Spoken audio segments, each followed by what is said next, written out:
reached a number that has been disconnected or is no longer in service.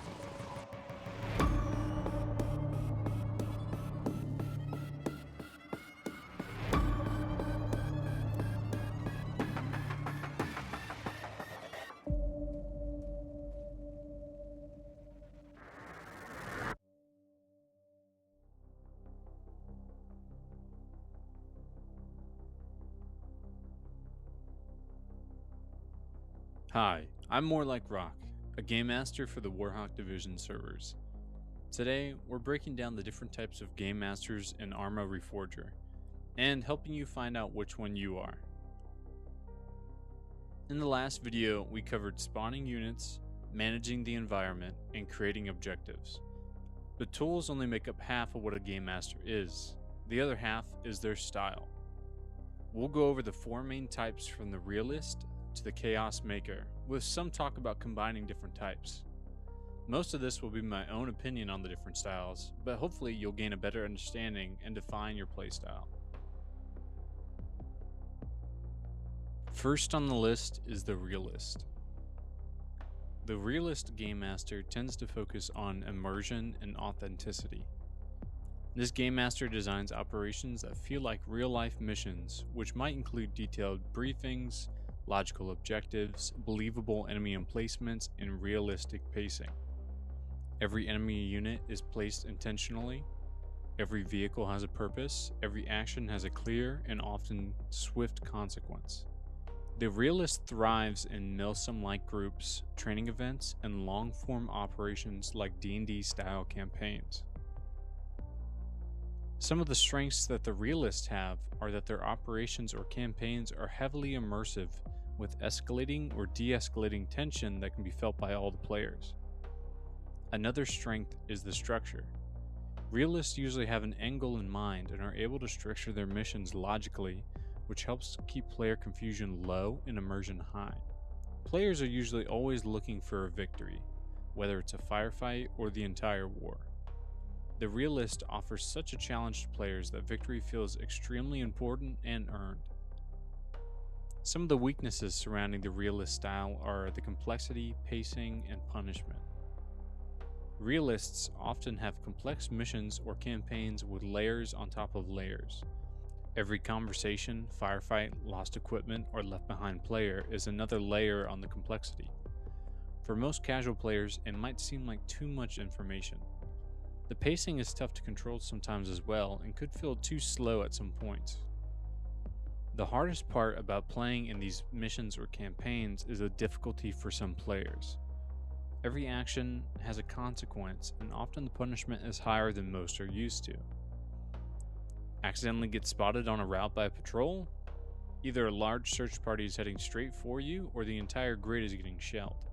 The punishment could also be a secret strength for some players. The challenge makes the victory all the sweeter. So if you're methodical, if you have a plan from start to end, and if you value immersion and authenticity, then the realist is a style you may enjoy.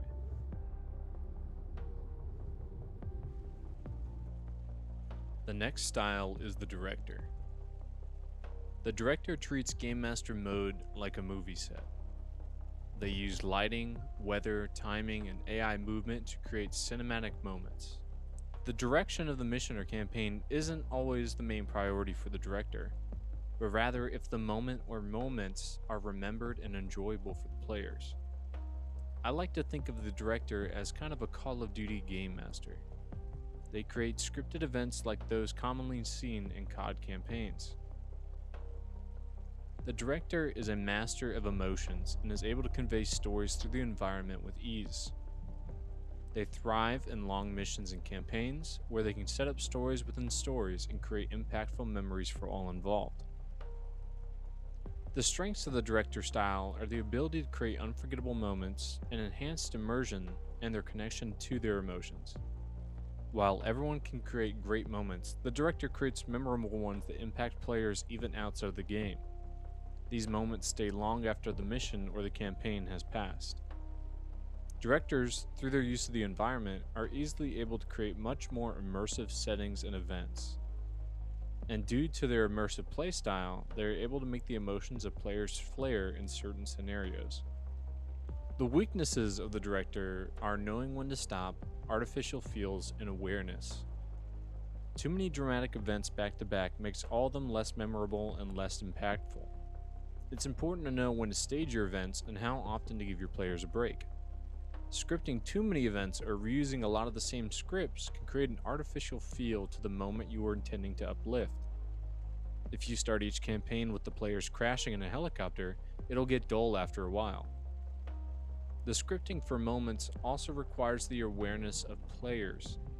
If players don't notice the cues, then the dramatic moment you're hoping to make fades very quickly. Leaving clues and cues for the players is great, but be careful not to push them only towards those moments. So, if you're an artist who loves to create stunning cinematic moments, a master of understanding and conveying emotions, and a game master aware of their players' awareness, then the director style is one that you may enjoy.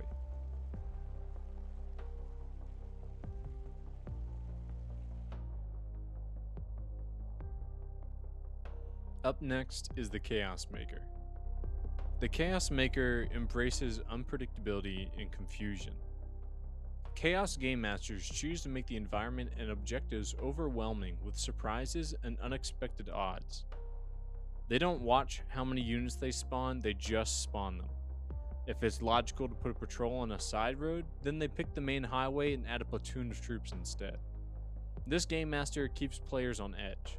The mission evolves constantly and nothing feels safe. The strengths of the Chaos Maker are the excitement, unpredictability, and control of player complacency. The chaos of a firefight can make it very exciting and rewarding for players, especially if they are outnumbered and outgunned. When you know the Game Master prefers chaos as a player, then you know the mission will not be as straight as you think. Players will start trying to combat the unpredictability by preparing for every possible scenario, which helps the Chaos Maker plan or improvise. Players will feel the pressure and it will take them out of their complacent mindsets, especially if they're used to PvE conflict game modes. The weaknesses of the Chaos Maker are unfairness, lack of immersion, and pressure. Due to the Chaos Maker wanting to push players, it can feel unfair at some points due to enemies randomly showing up or finding their location. As a Chaos Maker, it's okay to be unpredictable, but remember that most players won't take kindly to unfair advantage after unfair advantage. The lack of immersion can also be an issue for missions and campaigns. If the enemies seem random or the mission itself, then players might become confused. 20 BTRs and 6 companies worth of infantry will be a surprise for sure, but the FPS drops and crashes that occur from it won't be. Keeping your players under pressure is good to promote improvisation, but at some point the players will need to rest. If the pressure only grows and never peaks, then players could become exhausted. So if you embody unpredictability, illogical attacks, and promoting improvisation in your players, then the Chaos Maker might be the style for you.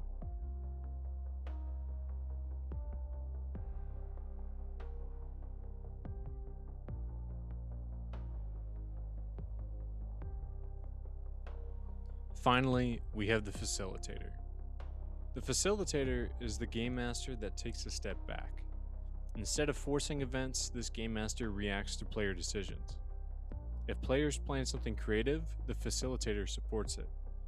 They're less about controlling the battlefield and more about guiding the experience. They have an end goal in mind for their missions and campaigns, but if the players deviate from the end goal, then the Facilitator will adapt their plan or story to fit it. The strengths of the Facilitator are the player freedom, emergent stories, and adaptability. The Facilitator allows the players to have freedom when it comes to how, when, and where in regards to the mission. If the players want it to be nighttime and to enter the objective from a different point, then the Facilitator supports that choice. The Facilitator also allows players to accidentally create stories during their missions. Perhaps players want to question a civilian in a town and ask about the area. The Facilitator will quickly come up with information the civilian can say or give. Maybe a different squad of players tries to destroy a power plant nearby to cause confusion. The facilitator makes the objective lose power momentarily and redirects troops to that newly created storyline. This GM is capable of on-the-spot adaptability, and it improves the player's immersion and experience. The weaknesses of the facilitator are the lack of direction, management, and pacing. If the facilitator creates a mission or campaign that lacks direction or not enough information, then the players may become confused even when they're given a clear objective. If players create their own side stories, then other players may become confused with the purpose or importance of these side objectives. It's important to give guidance when needed, and don't be afraid to clarify anything even during the mission. The management of the mission can become complicated for the facilitator if they're having to watch multiple squads of players doing different objectives or creating their different side stories. The facilitator won't have the time to be interrogated as a civilian if two other squads are entering main objectives on the other side of the map. Managing your players and which side stories you support is necessary to not spread yourself thin. Too many side stories and not enough focus on the main objective can drag the duration of missions and create issues with pacing. If you enjoy giving players additional freedoms, adapting to an always changing story, and taking a step back, then the facilitator style is a great fit for you.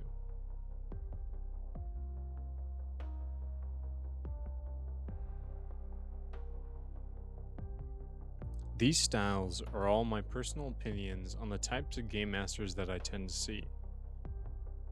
I've seen many different people fall within these characteristics in Game Master, but the best game masters shift their style depending on what group they're dealing with. A milsim unit may need more structure, a public server might need more chaos, a cinematic event might need more direction. Great game masters don't lock onto just one identity. They tend to mix and combine the styles to their needs. The truth about Game Master is that you're not here to win. You're there to create tension, to create a challenge, and make impacts your players will remember long after the mission ends. Whether you're a realist, a director, a chaos maker, or a facilitator, the goal is the same: make the battlefield feel alive. Find your style, refine it, and most importantly, accept criticism and adapt. We never start out the best, but we can always improve.